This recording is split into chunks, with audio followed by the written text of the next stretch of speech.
Yo, sup everybody? So I decided to take a brief pause from Zexal videos and talk about the dual disc in Yu-Gi-Oh! Arc-V, because it is probably one of the coolest things I've ever seen, and it's definitely a step up from the Zexal dual disc that I spent like 20 minutes talking about last time. Link in the description or the external if you're on Wattpad. Hopefully this one will be a lot shorter this time around, so I don't have to document and explain like 10 different parts that are required to make it work. So rev up your decks, and I'll see you after the opener.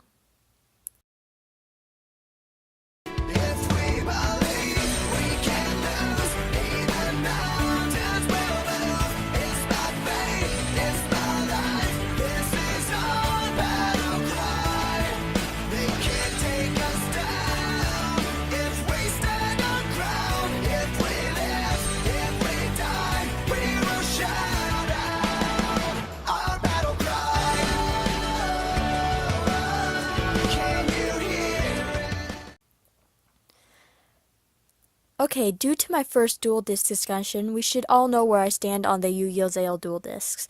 That being said, when I first started watching Arc-V, my mouth just started watering because the dual disc in Arc-V is just so cool. Just like last time, we're going to start off by talking about parts and schematics, then we go into everything else I want to say, which is not quite as much because the dual disc speaks for itself.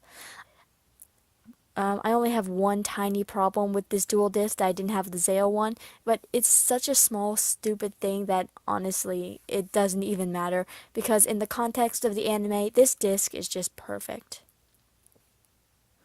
We start out with the main body of the dual disc. It's a one-piece thing with a touchscreen and mobile phone capabilities. It's very reminiscent of Zexal's D-pad, but this console does not require a crap ton of extra pieces. Everything is included. Your deck is kept inside the main body and is only ejected when you activate the dueling program, or I suppose there's another way to get it out, but that's like the only time you ever see it. There's also a compartment for your extra deck where you can keep your higher level monster cards, and that compartment is inside this device too, so you don't need to wear a belt for an extra deck like you see in a lot of the previous 4 series. Seriously, if you look back, the case with the extra deck is a part of a ton of people's character designs, and you never really know what that case is for because they don't explain it. You would have to be like, a star duelist or pay really close attention to realize that that extra case that they're wearing on their belts or strapped to their leg or arm or something is for their extra deck, because you never really know. Anyway, this device gives you real-time duel data. It shows you your field and your opponent's field when you request it. Well, I mean not like the set cards, but it shows you how they're placed. And it also allows you to check your face downs if you're running around doing action duels and you just forget what they are, or if you're that forgetful. Your spell and trap card zone is just a slot on one side of the device, while your graveyard is a slot on the other side. You don't need any separate pieces or extra scanners for your spell and trap cards or your graveyard, which is pretty cool. Your monster card zone solidifies parallel to the side of your device when dual mode is activated. It's assumed that it uses the same solid vision mass projectors as the action duel fields, which if you haven't watched Arc-V, they have these they use solid vision but they add mass in these action fields, so they're more dangerous. I mean, that's not the point, but they are more dangerous. Anyway, it uses this same holographic solid holograph technology to create the monster card blade parallel to the side of the disc. So in essence, your monster card zone is composed of a touchable hologram, and thus it takes up no extra space in the disc, and you don't have to carry around any sort of extra monster card zone. This is idealistic for duelists on the go. This dual disc, since it was made for solid vision mass technology, is able to project regular dueling holograms for when you find yourself in a dark alley cornered by a guy with colorful hair and a mask demanding a duel to the death. While solid vision action fields are a huge part of this anime, the dual disc does not require an action field to throw up your standard monster holograms, so that's always a great option to have because, again, the disc can just throw up any holograms anywhere you want.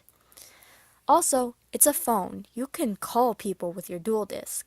It has internet connectivity functions, and its holographic screen allows for high-speed for high-speed face calls, as well as easy communication between you and your opponent, even from long distances. So, that's short and sweet. Those are all the parts. No augmented reality, no dual gazers. It's so simple yet so multi-purposeful that I could just cry. One of my main complaints about dual discs from the first 3 series was how heavy and bulky they could become. Also, if you didn't carry your dual disc, or even your deck now that I think about it, then you wouldn't be able to have a hologram enhanced dual. The Zexal Duel Disk fixed a lot of the weight and bulkiness problems, but oh man, it had so many parts you were bound to forget something. For those of you who haven't watched my Zexal video, here's a rundown on all the parts on the Zexal Duel Disk. You have your D-pad, your monster card zone, your graveyard, your deck area, and your extra case with the extra deck, if you're good enough, and your dual gazer. Now, I did mention both pros and cons to this type of design, but the main flaw I pointed out was how many parts you needed to make it work. The Arc-V Duel Disk solves almost all of Zexal's problems with one piece of equipment.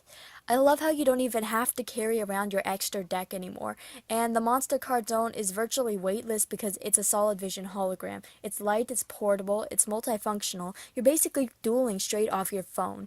If your phone could throw up super advanced holograms, this is kind of how dueling would be right now. Also, that holographic monster card zone you have can be customizable into different shapes and colors, which is pretty great.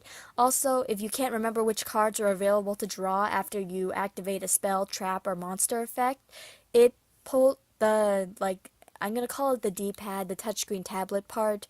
It pulls up your options based on your deck, so it kind of makes the learning process for dueling easier because you don't have to memorize which effects pertain to which cards and so forth. It's like legit playing Yu-Gi-Oh! Duel Links with holograms, to be perfectly honest, and I would be so down for that. I have no obvious cons for this dual disc other than it would take a really long time before we would ever be able to use them, and we meaning the outside of the anime universe peoples. I mentioned with the Yu-Gi-Oh! Zexal disc that we might actually be able to use something like that in the near future. I mean, not with augmented reality, but go watch that video. I explained so much better. But this Arc-V disc is so cool. I don't have much to say about it. Definitely one of my top dual discs of all time. It's portable, like I said, it's portable. It's multifunctional. It's a phone, but it's also a dual disc. It has it's basically a phone with a program and a graveyard zone. That's what it is. And literally, it's like playing Yu-Gi-Oh! Duel Links, but with your own deck. So that's really cool. So I guess that's all I have to say. That's a short one today. Comment and subscribe for more content, and give this video a thumbs up if you like it. What should I do next? Since I promised to talk more about Yu-Gi-Oh! Zexal, I need some more topics because my videos are so long I talk myself out. I'm not great at theory videos, so just keep that in mind when you're requesting stuff. I do have one idea with something I noticed with Kaido from Yu-Gi-Oh! Zexal, so I'll probably do a short discussion on that. Leave comments below. I like hearing back from you. Share this video if you don't hate Zexal. And see you in the next video. I use the word video way too much in that ending.